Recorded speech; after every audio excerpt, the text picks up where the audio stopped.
बाजरीची गोड भाकरी बनवूयात, ती सुद्धा लाटून एका पातेल्यामध्ये 1 वाटी भरून गूळ टाकायचा. यामध्ये पाणी टाकून हे पाणी गरम होईपर्यंत गॅसवर ठेवायचं.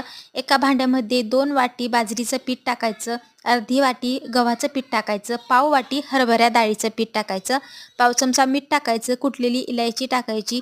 गुळाचं पाणी टाकून हे पीठ मळून घ्यायचं. लागलंच तर साधं पाणी यामध्ये टाकायचं. घट्टसर असं हे पीठ आपल्याला मळून घ्यायचं आहे. पीठ मळून झाले की छोटे छोटे याचे गोळे बनवायचे.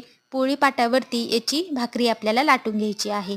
थोडंसं पीठ लावायचं, मध्यम आकाराची याची भाकरी बनवून घ्यायची आणि चिरटलेल्या ज्या कडा आहेत त्यासाठी आपण एका प्लेटीने त्या कडा कट करून घेऊयात, म्हणजे भाकरी दिसायला छान दिसते. आता भाकरी आपण भाजून घेऊ.